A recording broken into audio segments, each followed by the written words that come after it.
தள்ளுபடி அத்தனை பேரும் அல்லம்படி 6 முதல் 60% வரை ஆடி தள்ளுபடியுடன் super Saravana stores, Chennai, Madurai, Kovai.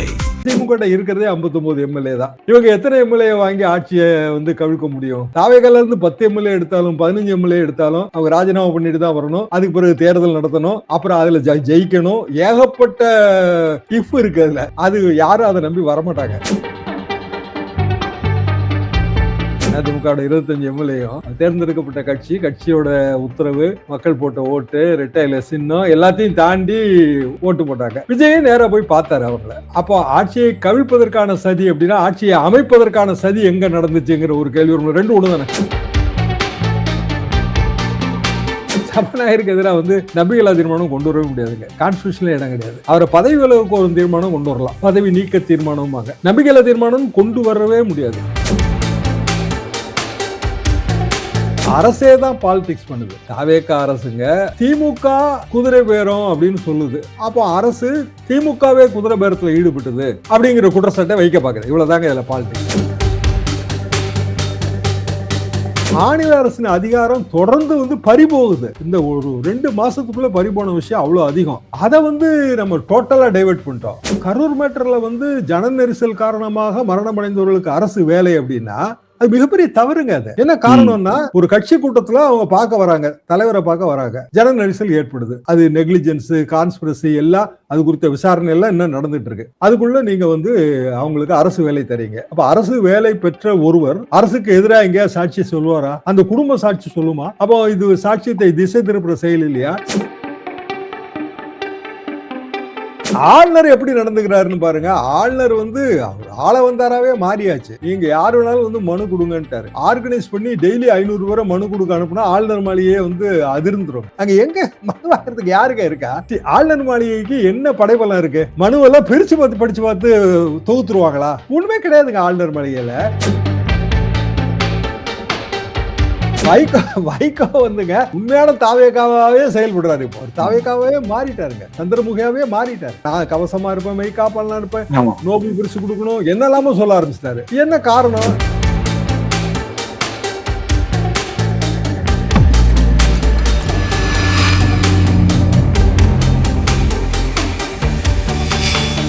Opinion Tamil பார்வையாளர் அனைவருக்கும் வணக்கம். இன்றைய நேர்காணலில் நம்மோடு இணைந்திருப்பவர் மூத்த பத்திரிகையாளர் திரு தராசு சாம் அவர்கள். சார் வணக்கம். வணக்கம் சார். விஜய் அவர்கள் நாளைக்கு கரூர் போகக்கூடிய சூழல்ல இவர் போகும்போது செந்தில் பாலாஜியை கைது பண்ண திட்டமிடுறாங்க அப்படின்ற மிகப்பெரிய விஷயங்கள் எல்லாமே பேசப்பட்டு வந்தது. நேற்றைக்கு செந்தில் பாலாஜி அவர்களுக்கும் அவருடைய தம்பி 2 பேருக்குமே நிபந்தனை ஜாமீனை உயர்நீதிமன்றம் கொடுத்திருக்கிறாங்க. நேற்றைக்கு ஒரே நேரத்துல 2 வழக்கு, காவல்துறை கஸ்டடி எடுக்கிறாங்க அப்படின்ற வழக்கும் நடந்தது, முன்ஜாமீன் வழக்கும் நடந்தது. செந்தில் பாலாஜி அவர்களுக்கு முன்ஜாமீன் என்பது கிடைக்கப்பட்டிருக்கிறது. அதே போல இன்னொரு விஷயம், இந்த வழக்கில் வாதாடிய என்ஆர் இளங்கோ அவர்கள் சொன்னது என்னன்னா, இவ்வளவு நாட்கள் தாவேகா ஆட்சியை கவிழ்க்க சதி சதி அப்படின்ற வார்த்தைகள் பயன்படுத்திட்டே வந்தாங்க. ஆனா இதை நாங்கள் நீதிபதியிடம் முறையிட்டு இது சபாநாயகர் எதிரான தீர்மானம் கொண்டு வருவது ஆட்சியை கவிழ்க்க முடியாது என்று சொன்னவுடன் செந்தில் பாலாஜியுடைய அந்த ஜாமீன் மனு மீதான அந்த தாவேகா அரசு அந்த வார்த்தையை நீக்கி விட்டுதான் அபிடவிட்டை தாக்கல் பண்ணாங்க அப்படின்ற விஷயத்தையும் சொல்லியிருக்கிறார். நீங்க ஓவரால் அந்த வழக்கு எப்படி பாக்குறீங்க? செந்தில் பாலாஜி அவர்களை பொறுத்தவரையில் அவருக்கான அந்த அரெஸ்ட்ங்கிற அந்த கட்டம் இப்போதைக்கு இல்லை. இனிமேல் வேறொரு வழக்கு போடுவாங்களா அப்படின்னா வழக்கு போடலாங்க. முன்ஜாமீன் எல்லா வழக்குகளுக்குமானது அல்ல, குறிப்பிட்ட வழக்குக்கானது. அதை நம்ம முதல்ல புரிஞ்சுக்கிடணும். இன்னொரு விஷயம் என்ன அப்படின்னா, முன்ஜாமீன் கேட்பது ஒருவரோட சட்ட உரிமை. ஆனால் நான் பர்சனலா எப்படி நினைக்கிறேன்னா, முன்ஜாமீன் கேட்கக்கூடாதுன்னு நினைக்கிறேன். ஏன்னா ஒரு அரசியல்வாதி கைதுக்கு பயப்பட வேண்டிய அவசியம் இல்லைல்ல. கைதானாலும் என்ன, ஆயுள் பூராம ஜெயில வைக்க முடியும்? அடிப்படையில இந்த வழக்குல நம்பத்தகுந்ததாக வழக்கு இல்லை முதல்ல இருந்தே. என்ன காரணம்னா, திமுக இருக்கிறதே 59 எம்எல்ஏ தான்.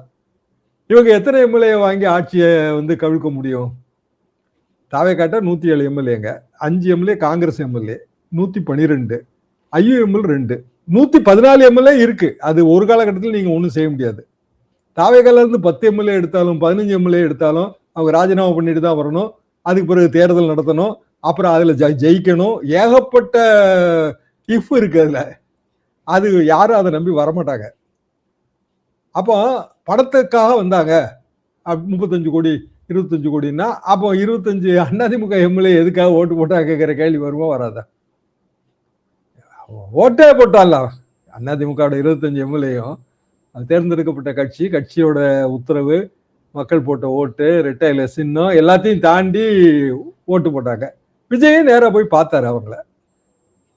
அப்போ ஆட்சியை கவிழ்ப்பதற்கான சதி அப்படின்னா ஆட்சியை அமைப்பதற்கான சதி எங்க நடந்துச்சுங்கிற ஒரு கேள்வி. ரெண்டு ஒண்ணு தானே. ஆட்சியை அமைப்பதற்கு ஒரு சதி நடக்கு, ஆட்சியை கவிழ்ப்பதற்கு ஒரு சதி நடக்கு, ரெண்டுமே ஒண்ணுதான். அப்போ இந்த வழக்குல வந்து ஆரம்பத்துல இருந்தேங்க ஒரு பப்ளிக் ஒப்பீனியனும் வழக்குல நம்பகத்தன்மையோட இல்லை. இன்னொன்னு அந்த புகார் கொடுத்தவர் அவருக்கு ஏற்கனவே ஒரு அதிமுக வேற. அப்புறம் விஜய் அவர்கள் அந்த வேட்பாளர் பட்டியலில் அறிவிக்கும் போது வேற ஒருத்தர் பேரை அறிவிச்சு அது வீடியோ பதிவா இருக்கு. இவரே எப்படி வேட்பாளரானாருங்கிறதே ஒரு பெரிய சஸ்பென்ஸா தான் இன்னைய வரைக்கும் இருக்குங்க. அப்போ இவர் வந்து புகார் மனு கொடுத்தாரு, எஃப்ஐஆர் போட்டாங்க. FIR first information report. நீங்க என்ன புகார் மனு கொடுத்தாலும் அந்த புகார் மனு அப்படியே எழுதிக்கோங்க, அதான் எஃப்ஐஆர். அப்புறம் விசாரணை நடத்துவாங்க. விசாரணையில பிரைபு அப்படின்னா பிரைபுக்கு வந்துங்க ஒரு கிவர் வேணும், ஒரு டேக்கர் வேணும். ஒருத்தர் கொடுக்கணும், ஒருத்தர் வாங்கணும். அதுல ஒரு நோக்கம் இருக்கணும், துர்நோக்கம் இருக்கணும். இப்போ இதுல துர்நோக்கம் சபாநாயகருக்கு எதிரான தீர்மானம் தான் சொன்னாங்க. சபாநாயகருக்கு எதிராக வந்து நம்பிக்கையில்லா தீர்மானம் கொண்டு வரவே முடியாதுங்க, கான்ஸ்டியூஷன்ல இடம் கிடையாது. அவரை பதவி விலகுக்கு ஒரு தீர்மானம் கொண்டு வரலாம், பதவி நீக்க தீர்மானமாங்க. நம்பிக்கையில்லா தீர்மானம் கொண்டு வரவே முடியாது. 1972-73 காலகட்டத்தில் மதியழகன் சபாநாயகர், கலைஞருக்கு மதியழகன் பேர் நம்பிக்கை இல்லை. என்ன காரணம்னா அவர் ப்ரோ எம்ஜிஆரா இருந்தாருன்னு.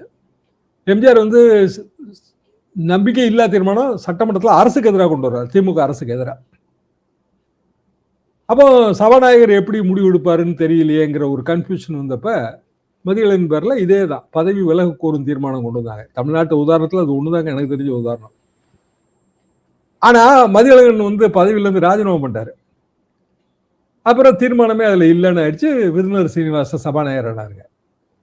இப்போ உதாரணமா நீங்க பிரபாகர் மேர்ல நம்பிக்கை பதவி விலகு ஒரு தீர்மானம் கொண்டு வந்து அவர் பதவியை அவரே வந்து ராஜினாமா பண்ணிட்டாரு அப்படின்னா தீர்மானமே இல்லைன்னு ஆயிரும். அப்போ அதை நம்பி வந்து இன்வெஸ்ட் பண்ணாம வந்து என்ன ஆகும் அரசியல்ல? ஆளுக்கு 35 கோடி ரூபா, 10 எம்எல்ஏ நீங்க வாங்கி வச்சிருக்கீங்க, 350 கோடி ரூபா. சபாநாயகர் பதவி விலகிட்டாரு, அவர் மந்திரி ஆறாருன்னு வைங்க, பதவி விலகிட்டு, அதெல்லாம் அவங்க இஷ்டம் தானே, நம்ம யாரும் தடுக்க முடியாது. அப்ப என்ன ஆகும்? 350 கோடி ரூபா அப்படியே ஆத்துல போட்டதா? இது நம்ப தகுந்ததா இல்ல. முதல்ல இருந்தே இது இந்த வழக்கு நம்ப தகுந்ததா இல்ல. இல்ல அதுல ஒரு கேள்வியும் வருது. என்னன்னா, இப்போ நீங்க சொல்றீங்க நம்ம சபாநாயகருக்கு எதிராக நம்பிக்கையில்லா தீர்மானம் கொண்டு வர முடியாது, பதவி விலகும் தீர்மானம் தான் கொண்டு வர முடியும் அப்படின்னு சொல்லிட்டு. ஆனா எஃப்ஐஆர்ல இப்படிதான் இருக்கு. ஆனா இந்த தாவேக ஆட்சி கவிழ்க்க சதி அப்படின்ற விஷயமும் தொடர்ச்சியாக பேசப்பட்டுட்டே வந்துச்சு. போலீஸுமே அந்த செய்தி குறிப்பிலையும் சொல்லிக்கிட்டே இருந்தாங்க. இப்போ ஒருவேளை சபாநாயகருக்கு அந்த பதவி விலகக்கூடிய தீர்மானத்திற்கு எதிராக ஓட்டெடுப்பு நடந்து எதிர்கட்சி வெற்றி பெறுகிறது, ஆளுங்கட்சியில் இருக்கவங்களே மாத்தி ஓட்டு போட்டாங்கன்னா ஆட்சி கலையுமா? அந்த ஒரு கேள்வியும் இருக்கு. ஆஸ் இட் இஸ் நிலைமை என்னங்க, சட்டமன்றத்துல 227 எம்எல்ஏ தான் இருக்காங்க இல்லையா? இப்போ 227 எம்எல்ஏன்னா 114 எம்எல்ஏ இருந்தா போதும். 114 எம்எல்ஏ இருக்காங்க தாவேகாட்ட. அது போக நீங்க தாவேகால இருந்து 10 பேரையோ 15 பேரையோ இழுத்தாலும் மற்ற கட்சிகள் வந்து தாவேகாக்கு ஆதரவு தராதுன்னு சொல்ல முடியாது. அதிமுகவே ஆதரவு தந்தா என்ன பண்ணுவீங்க? திமுக தீர்மானத்துக்கு அதிமுக சப்போர்ட் பண்ணணும்னு என்ன அவசியம் இருக்கு? சரி, இது ரொம்ப லாங் ஷாட்டுங்க. இதுல அடிப்படையிலே வந்து எப்ப முன்ஜாமீன் கொடுத்தாலும் ஒன்னே ஒண்ணு ஞாபகம் வச்சுங்க, அது கோர்ட்டோட டிஸ்கிரிஷன் தான். இதே நீதியரசர் வந்து அனிதா ராமகிருஷ்ணனுக்கு முன்ஜாமீன் கொடுக்க முடியாதுட்டாரு. சேம் இவரே தான். முன்ஜாமீன் கொடுக்கும்போது எதை பார்ப்பாங்க அப்படின்னா, முக்கியமா சம்பந்தப்பட்ட முன்ஜாமீன் மனுவுக்கு எது ஆதாரம்? எஃப்ஐஆர். எஃப்ஐஆர்ல கூறப்பட்டது அது வந்து நம்ப தகுந்ததா இருக்கா, அதுக்கான முகாந்தரங்கள் சரியா இருக்கா, இது ரொம்ப முக்கியமா பார்ப்பாங்க. அப்ப அனிதாவோட மனுவில் அவர் பேசினது வீடியோல இருக்கு. சட்டமன்றத்தில் முதலமைச்சர் பேசாம இருக்கும்போது அவர் அதை வைத்து அவர் பேசினது அது வந்து தவறுன்னு நீதிமன்றம் கருதி இருக்கு. முன்ஜாமீன் கொடுக்கல, அரெஸ்ட் ஆனாரு, ரெகுலர் கோர்ட்ல ரெகுலர் பெயில் கிடைச்சிருச்சு. இப்ப இதுல எஃப்ஐஆர்ல என்ன இருக்கு? எஃப்ஐஆர்ல வந்து ஆட்சியை கவிழ்க்க சதின்னு இருக்கு. சதின்னா நம்பர் வந்து 59 தான் இவங்க கிட்ட இருக்கு. சபாநாயகருக்கு எதிராக தீர்மானம் கொண்டு வர இப்படியான தீர்மானம் தான் கொண்டு வர முடியும்னு எல்லாருக்குமே தெரியுங்க. அது ஏன் போலீஸ் அப்படி எழுதுச்சுன்னு எனக்கு சந்தேகமா இருக்கு. அப்போ ஒரு நீதிபதி எஃப்ஐஆரை படிச்சு பார்க்கும்போது அது நம்ப தகுந்ததா இல்லைன்னு முடிவுக்கு வரும்போது ப்ரீ அரெஸ்ட் பெயில்ல பர்சனல் லிபர்ட்டி முக்கியம்னு அவர் எடுத்துருவாரு. நம்ம எல்லாருக்குமே அடிப்படையானது என்னன்னா நம்மளோட சுதந்திரங்க, தனி மனித சுதந்திரம். தனி மனித சுதந்திரத்தை நம்ம கர்டைல் பண்ணணும். ஒரு அரசாங்கம் அந்த தனி மனித சுதந்திரங்கிற அந்த கான்செப்டை விடுத்து கைது பண்ணணும் அப்படின்னு ஏன் வருதுன்னா, கைது பண்ணி விசாரிச்சாதான் கஸ்டோடியல் இன்ட்ரோகேஷன் தான் உண்மையை கொண்டு வரும் அப்படின்னு நம்ம ஐயன் திரிபுர அதுல உணர்த்தணும் நீதிமன்றத்துக்கு. இதுல அனிதாவோட வழக்குல கஸ்டோடியல் இன்ட்ராகேஷன் இல்லைங்க, இவர் பேசுனது இப்படி பேசியிருக்கிறாரு, இது இழிவான பேச்சு அப்படின்னு நீதிமன்றத்துக்கு முன்னாடி போகும்போது நீதிமன்றம் அதை ஏத்துக்கிடுது. ஆனா அதுவே ட்ரையல் கோர்ட்டுக்கு போகும்போது எந்த கோர்ட்டு முன்னாடி நம்ம அவரை ரிமாண்ட் கேட்கிறோமோ அந்த கோர்ட் என்ன பண்ணுதுன்னா, ரைட்டு தான், நீங்க அரெஸ்ட் பண்ண வரைக்கும் சரிதான், ஆனா அவரோட பேச்சு டிஃபமேஷனா இல்லையான்னு முடிவு பண்றதுக்கு அவரை தொடர்ந்து நீதிமன்ற காவல்ல வைக்க வேண்டியது இல்லைன்னு முடிவு பண்ணுது. சரி, அவரை நம்ம அரெஸ்ட் பண்ணிட்டோம், நீதிமன்றத்துக்கு கொண்டு போறோம், நீதிமன்றம் தன்னோட காவல்ல வைக்கணும், நீதிமன்ற காவல்ல ஜுடிஷியல் கஸ்டடியில வைக்கணும், அது வேண்டான்னு முடிவு பண்ணுது. இங்க இவர் எஃப்ஐஆர் போடுறாங்க. இந்த எஃப்ஐஆர்ல ஆட்சியை கவிழ்க்க சதி, அப்புறம் அதை எடுத்துடுறாங்க. அவர்கிட்ட பேசினாரு, ஒரே நேரத்துல கரூர்ல இருந்தாங்க, 40 வாட்டி பேசியிருக்காங்க, எல்லாமே சரிதான்.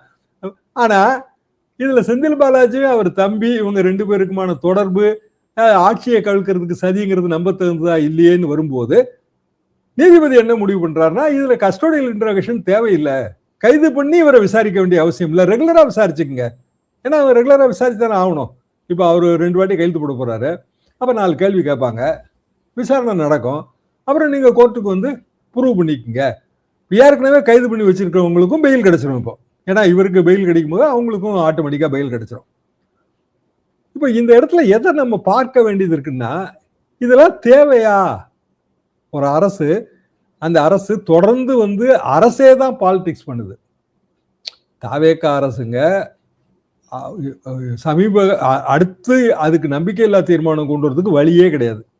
ஏன்னா ஏற்கனவே ஒரு தீர்மானத்துல அவங்க கம்ஃபர்டபுளா 144 சீட் வாங்கி ஜெயிச்சாச்சு, 144 ஓட்டு வாங்கி ஜெயிச்சாச்சு.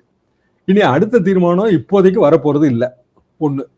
இன்னொன்னு, சபாநாயகர் மேல தீர்மானம்னா சபாநாயகர் ஏற்கனவே ஏகமனதா தேர்ந்தெடுக்கப்பட்டவர், அதுவும் நம்புற மாதிரி இல்லை. அப்போ திமுக குதிரை பேரம் அப்படின்னு சொல்லுது. அப்போ அரசு திமுகவே குதிரை பேரத்துல ஈடுபட்டது அப்படிங்கிற குற்றச்சாட்டை வைக்க பார்க்குது. இவ்வளவுதாங்க இதுல பாலிடிக்ஸ். ஆனா சமீபத்திய பிரச்சனைகள் எல்லாத்துல இருந்து இப்ப திசை திருப்பப்படுறோம். தொடர்ந்து ஏகப்பட்ட பிரச்சனைங்க. உண்மையிலே இப்ப மாபெரும் பிரச்சனை டெல்டா ஏரியால என்னன்னா, தண்ணியே இல்லைங்க. ஷிஃப்ட் கரண்ட், அதாவது போர்வெல்ல தண்ணி கீழே போயிருச்சு, போர்வெல்ல கூட இப்ப நம்ம இறைக்க முடியாது. ஷிஃப்ட் கரண்ட்ங்கிறது ஒரு முறைப்படுத்தப்பட்ட ஷிஃப்ட் கரண்டாகவும் இல்லை. ஒரு 3 மணி நேரம் வருதுங்க, அப்புறம் ஆஃப் ஆயிருது, அப்புறம் ஒரு 3 மணி நேரம் வருது. தொடர்ந்து போர்ல தண்ணி எடுத்து கூட நம்மளால பாசனம் பண்ண முடியல, நீர்ப்பாசனத்துக்கு பயன்படுத்த முடியல. அப்படியான நிலைமையில இருக்கு. கிராமப்புறங்கள்ல வேலையின்மை வந்துருச்சு. மகாத்மா காந்தி ரூரல் வேலை வாய்ப்பு திட்டம் 300 ரூபான்னு பேரு, 280 ரூபா தான் தராங்க. அது போக அந்த திட்டத்துல புதிய மாடிஃபைடு திட்டம் இருக்காரு, ஜிராம்ஜி திட்டம், அதுல ஏகப்பட்ட கோளாறு இருக்குங்க. அதை ஒண்ணு யாருமே கண்டுக்கிற மாதிரியே தெரியல. எந்த ரூரல் ஏரியால அந்த திட்டம் செயல்படுத்தப்படணும்னு அந்த உரிமையை நம்ம மத்திய அரசாங்கத்துக்கு கொடுத்துட்டோம். இப்போ சரி, எங்க ஊர்ல இது செயல்படுத்தப்படணும் அப்படின்னு சொன்னா நான் ஊராட்சி தலைவர், நான் தானங்க முடிவு பண்ணணும். அது டெல்லி எப்படி முடிவு பண்ணும்? அப்போ பொதுவான ரூரல் வேலை வாய்ப்பு திட்டங்கிறத மாத்தி நம்ம இந்த மாதிரியான ஒரு ஸ்கீமுக்குள்ள போய் சேர்ந்துட்டோம். அது போக அதுல 40% ஸ்டேட் கவர்மெண்ட் ஷேர், 40 கவர்மெண்ட்ங்கிறது மிகப்பெரிய பட்ஜெட்.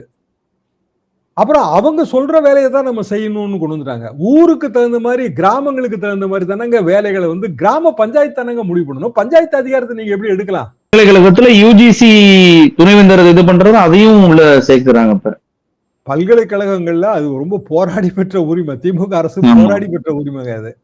அது ரொம்ப எளிதா தாரவாத்துட்டாங்க. சரி, ஆளுநர் எப்படி நடந்துக்கிறாருன்னு பாருங்க. ஆளுநர் அவர் ஆள வந்தாராவே மாறியாச்சு. நீங்க யாரு வேணாலும் மனு கொடுங்கன்ட்டாரு. ஆர்கனைஸ் பண்ணி டெய்லி 500 பேரை மனு கொடுக்க அனுப்புனா ஆளுநர் மாளிகையே அதிர்ந்துருங்க. அங்க எங்க மனு வாங்குறதுக்கு யாருங்க இருக்கா? ஆளுநர் மாளிகைக்கு என்ன படைபலம் இருக்கு? மனுவெல்லாம் பிரிச்சு பார்த்து படிச்சு பார்த்து தொகுத்துருவாங்களா? ஒண்ணுமே கிடையாதுங்க. ஆளுநர் மாளிகையில கவர்னர் ஏதாவது விழாவுக்கு வந்தா மனு அங்கொன்றும் இங்கொன்றுமா மனு கொடுப்பாங்க. அவ்வளவுதான். அதை வாங்கி அப்படியே வந்து அவர் செக்ரட்டரிட்ட கொடுத்து செக்ரட்டரி ஃபார்வர்ட் பண்ணி விட்டுருவாங்க. பிரிச்சு கூட படிக்கவே முடியாது. நம்ம அதுக்கு சிஎம் செல் வச்சிருக்கோம். சிஎம் செல் அதிகாரிகள் இருக்காங்க.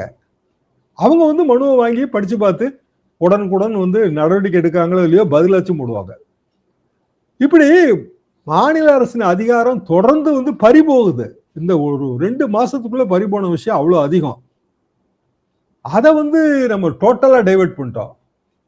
அப்புறம் கரூர் மேட்டர்ல வந்து ஜன நெரிசல் காரணமாக மரணம் அடைந்தவர்களுக்கு அரசு வேலை அப்படின்னா அது மிகப்பெரிய தவறுங்க. அது என்ன காரணம்னா, ஒரு கட்சி கூட்டத்துல அவங்க பார்க்க வராங்க, தலைவரை பார்க்க வராங்க, ஜன நெரிசல் ஏற்படுது.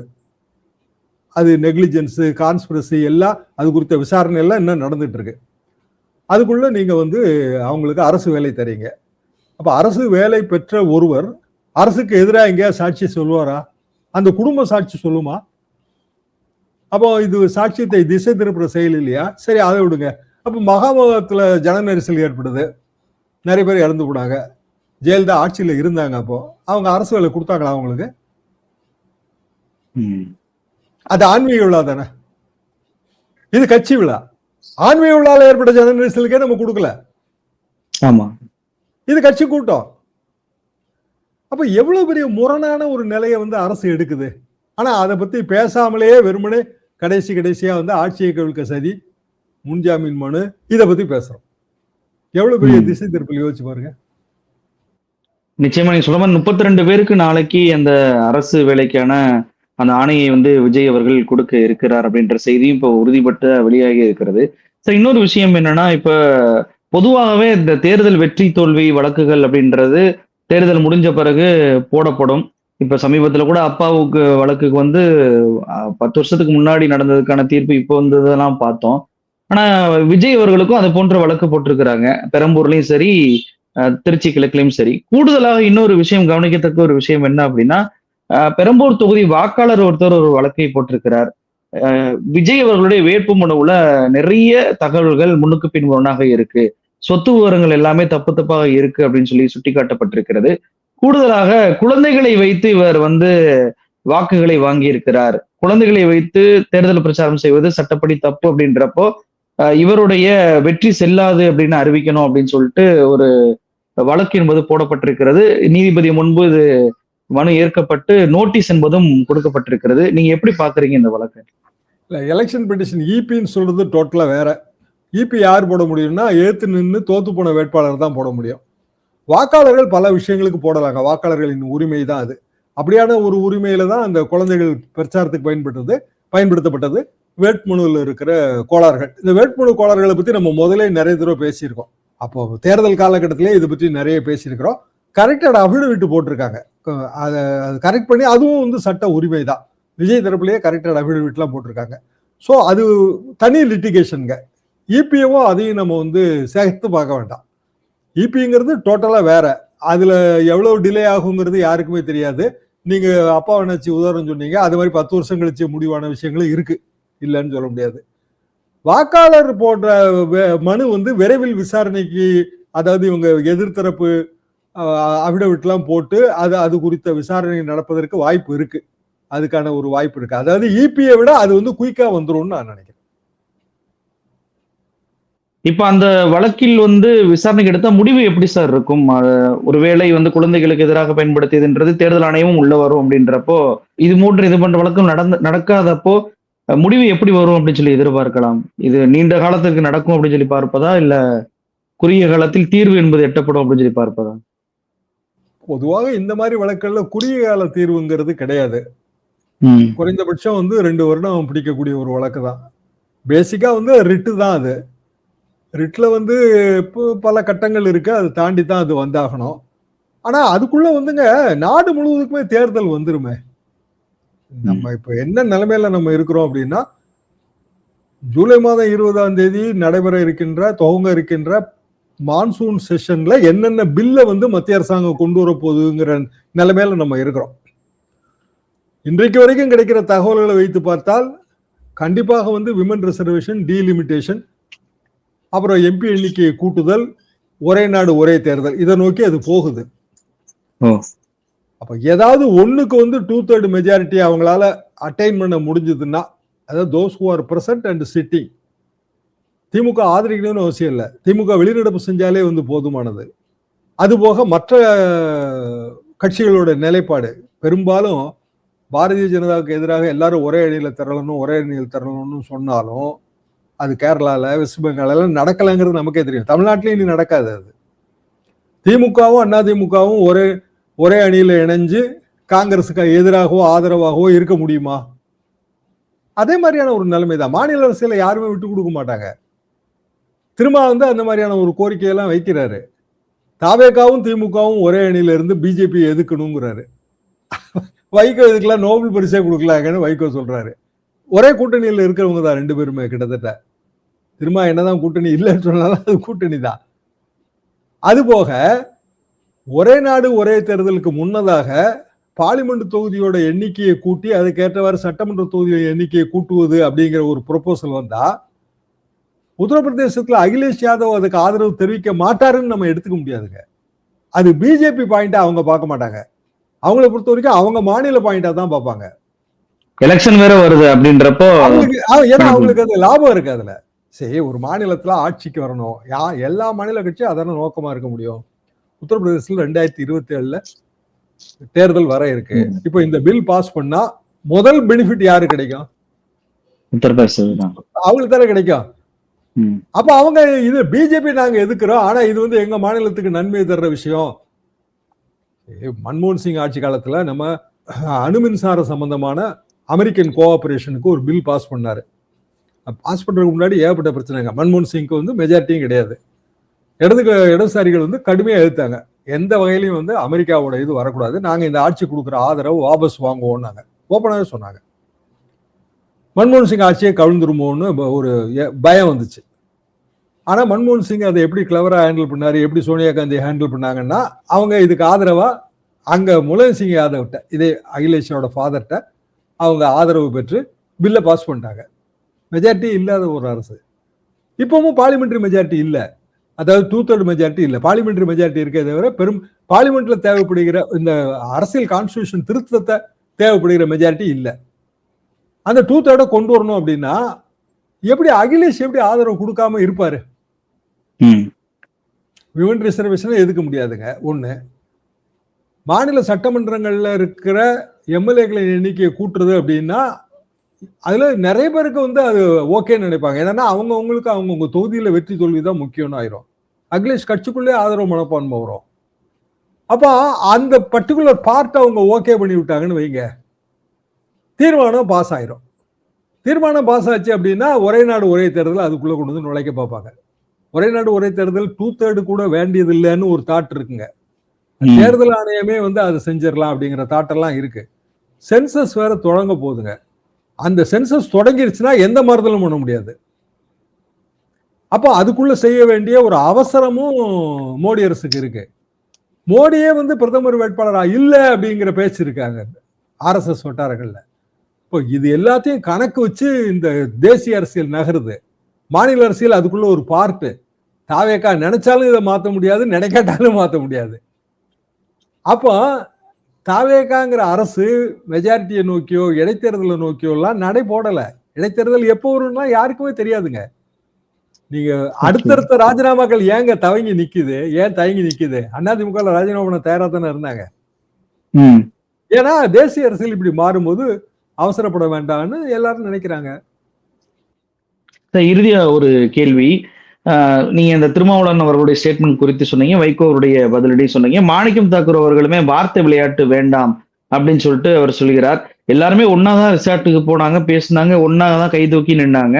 ஆனா ஒவ்வொருடைய கருத்துக்கள் வந்து வெவ்வேறாக இருக்கிறது.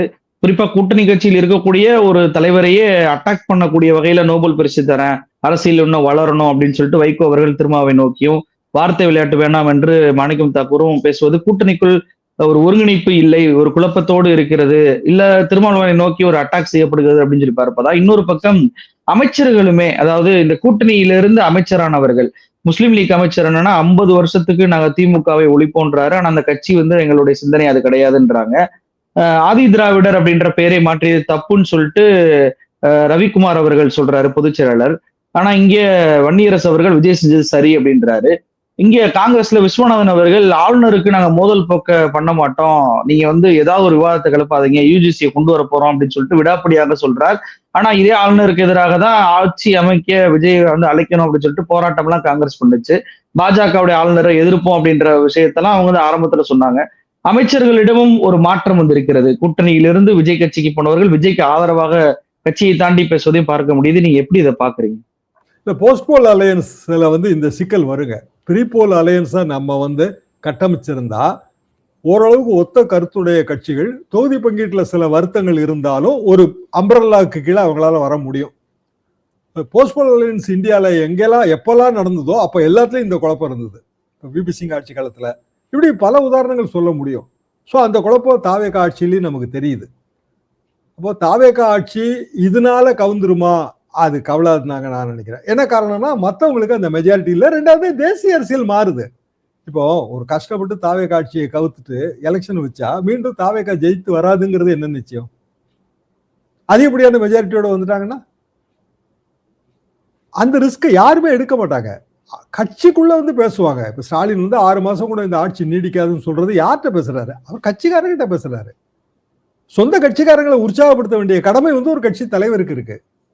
நம்ம ஆட்சியை கவிழ்க்க சதி செய்கிறார்கள் அப்படின்னு தாவேகா தலைவர்கள் பேசுறாங்கன்னா அவங்க கட்சிக்காரங்களை வந்து அவங்க உற்சாகப்படுத்துறாங்க.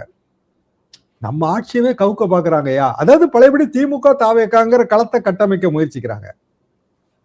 இப்போ இது அரசியலாக நம்ம பார்க்கிறோம், அது தனி கதைங்க. ஆனா உண்மையிலே எது யதார்த்தமான விஷயம் அப்படின்னு பார்த்தா டெல்லி தான் யதார்த்தமான விஷயம். டெல்லி தாண்டியெல்லாம் நீங்க எதுவுமே இந்தியாவில் செய்ய முடியாது. அப்போ நீங்க பிஜேபியவே தோற்கடிக்கணும் அப்படிங்கிறது ஒட்டுமொத்த கோலாக இருந்தால் மாநில அரசியல்ல ஆன்டி பிஜேபி அணியில எல்லா கட்சியும் இருக்கணும். அது சாத்தியமா? அப்ப ஏன் வந்து மாயாவதியும் மற்றவங்களும் ஒரே அணியில நீடிக்க முடியல? ஏன்னா மாநில அரசியல் ஒண்ணுக்கு ஒண்ணு எதிர்த்துருவோம். அதை தாண்டி இப்படி பாருங்க, இதுவே போஸ்ட் போல் அலையன்ஸ் ஆகுது. தமிழ்நாட்டில் 40 தொகுதி இருக்கு இப்போதைக்கு, அது 60 தொகுதியாக கூட மாறலாம். இந்த 60 தொகுதியில திமுக கூட்டணி 30லேருந்து 40 தொகுதி ஜெயிச்சிருது, இல்ல தாவேகா கூட்டணி 30லேருந்து 40 தொகுதி ஜெயிச்சிருது. போஸ்ட் போல் அலையன்ஸ்ல அவங்க என்ன முடிவு வேணாலும் எடுப்பாங்கல்ல. அப்ப பிஜேபிக்கு எதிரான அலையன்ஸுங்கிறது தமிழ்நாட்டிலேயோ உத்தரப்பிரதேசத்திலேயோ மாநில தேர்தலில் ஏற்படுத்துவது என்பது இயலாத காரியம். அதெல்லாம் ஃபெயிலியர் தான். எப்படி கேரளாவில் ஏற்படுத்த முடியலையோ அதே தானே. அப்ப ஏன் கேரளாவில் பிஜேபிக்கு எதிரான அரசியல்னு சொல்லி எல்லாரும் ஒன்னா நிக்கல? ஏன் வந்து காங்கிரஸும் கம்யூனிஸ்டும் தனித்தனியா போட்டி போட்டாங்க? அதுவே கேரளாவில் இருக்கிற எம்பி தொகுதிகளில் அதிகப்படியா காங்கிரஸ் வெற்றி பெற்றிருந்தா பிஜேபிக்கு எதிரான நிலை எடுக்கும், கம்யூனிஸ்டுகள் வெற்றி பெற்றிருந்தாலும் பிஜேபிக்கு எதிரான நிலை எடுக்கும். அப்போ போஸ்ட்போல் அலையன்ஸ் தான் தேசிய அரசியல்ல பாசிபிள். ப்ரீபோல் அலையன்ஸ் வச்சு வந்து லாஸ் ஆனதுதான் மிச்சம். இப்ப இதுவே காங்கிரஸ் கட்சி திமுக கூட்டணியில் இல்லைன்னு வைங்க, இந்த அலையன்ஸ்ல திமுகவுக்கு லாபமாலாம் இருந்திருக்கும். அது ஏங்க, தாவேகா வந்து விஜய் முதல்ல இருந்தே கூட்டணி கதெல்லாம் திறந்து வச்சிருந்தாரு. யாரு வந்தாலும் அவங்களுக்கு மந்திரி பதவின்னு தானே சொன்னாரு அவரு. அப்ப இப்போ வந்து மந்திரி பதவி கேட்டு வன்னியர் சொல்றாரு, மந்திரி பதவியெல்லாம் நாங்க எத்தனையோ சீட்டு ஜெயிச்சோம், அப்பெல்லாம் எதுவுமே கொடுக்கலன்றாரு. அப்ப திமுக தான் தெளிவா சொல்லிருச்சு, எங்களுக்கு வந்து அப்படியான சிந்தனையே கிடையாதுட்டாங்க. அப்ப தாவேகாவுக்கு போயிருக்க வேண்டியதானே, யார் தடுத்தாங்க? காங்கிரஸை சேர்த்த நான் சொல்றேன். நீங்க இப்படி சொல்றீங்க சார், ஆனா காங்கிரஸ் உடைய அமைச்சர் என்ன சொல்றாருன்னா, நாங்க தாவேகாவுக்கு போயிருந்தா 70 எம்எல்ஏக்கள் வந்திருப்போம், துணை முதலமைச்சர் வந்திருப்போம் அப்படின்னு சொல்லிட்டு விஸ்வநாதன் பேசுறாங்க. அது நல்ல விஷயம் தானே, துணை முதலமைச்சர் ஆயிருக்கலாமான்ற. 70 சீட்டை வாங்கி இப்ப பேசுற விஸ்வநாதன் அவர்களே துணை முதலமைச்சர் ஆக வேண்டியதானே, யார் தடுத்தா? திமுக வந்து 28 சீட்டு கொடுத்துச்சுலாங்க, 28 சீட்டு எங்களுக்கு பிடிக்கலங்க, எங்களுக்கு கூடுதலா சீட்டு வேணும் கேட்டு போக வேண்டியதானே, யார் தடுத்தாங்க? சரி, இதுல வந்துங்க விஜய் அவர்கள் மேல எஃப்ஐஆர்ல சேர்த்திருக்கணும். அப்ப யாரு, ஸ்டாலின் அவர்களை யாரு தடுத்தாங்க? சேர்த்திருக்க வேண்டியதானே. இதெல்லாம் அந்த நேரத்துல பண்ற அரசியல் தவறுங்க. பின்னாடி பாத்தீங்கன்னா அது இப்படி செஞ்சிருக்கலாமோ அப்படி செஞ்சிருக்கலாமோன்னு தோணும். அரசியல் பிழைகள், அவ்வளவுதான், வேற என்ன செய்ய முடியும்? அது அந்த அரசியல் போக்கில் வந்து எல்லாமே மாறி இருக்கு. திருப்பி பிழையை திருத்தணும்னு வரும்போது தாவேகாவும் திமுகவும் எப்படி ஒரு அணிக்கு வரும்? அப்ப தாவேகா கூட்டணியில யாரு இருக்காங்களோ ஒன்னு அவங்க தாவேகா கூட்டணியில இருக்கணும், அப்படி இல்லைன்னா திமுக கூட்டணிக்கு வரணும். திமுக கூட்டணி அவங்களை ஏத்துக்கிடல அப்படின்னா தனியா தான் நிக்கணும், வேற வழி கிடையாதுங்களா. ஆமா. வைகோ வந்துங்க அந்த இடத்துல அவர் வந்து உண்மையான தாவேகாவே செயல்படுறாரு. இப்போ அவர் தாவேகாவே மாறிட்டாருங்க, சந்திரமுகியாவே மாறிட்டாரு. இல்ல பாருங்க, அவர் பாருங்களேன், நான் கவசமா இருப்பேன், மெய் காப்பாளனா இருப்பேன், நோபல் பரிசு கொடுக்கணும், என்னெல்லாமோ சொல்ல ஆரம்பிச்சிட்டாரு வைகோ. என்ன காரணம்? அவரு முழுமையான தாவேகா ஆயிட்டோம்னா நமக்கு அது நல்லது, இல்ல நம்ம பையனுக்கு நல்லது, அப்படி ஏதோ ஒரு சிந்தனை இருக்கு, நம்ம எதிர்கால அரசியலுக்கு நல்லது. அவர் வந்து 80 இயர்ஸ்க்கு மேல போயிட்டாருங்க. அவர் பையனுக்காகத்தான் அது சொல்றாருன்னா நான் புரிஞ்சுக்கிறேன். அவரோட எதிர்கால அரசியல்ங்கிறது என்ன இருக்கு, பையனுக்காகத்தான் சொல்றாரு இருக்கும். இல்லைன்னா இன்னொரு வாட்டி ராஜ்யசபாக்கு போலாம் தாவேகா ஆதரவோட அப்படின்னு கூட அவரு நினைக்கலாம். ரெண்டாவது அங்க ஒரு கூட்டணி ஒருங்கிணைப்பாளர் பதவி ஒண்ணு வருது, அதுக்கு வந்து இப்பவுமே அதிலேயே முட்டி மோதுறாங்க எல்லாரும், அது கூட ஒரு காரணமா இருக்கலாம்.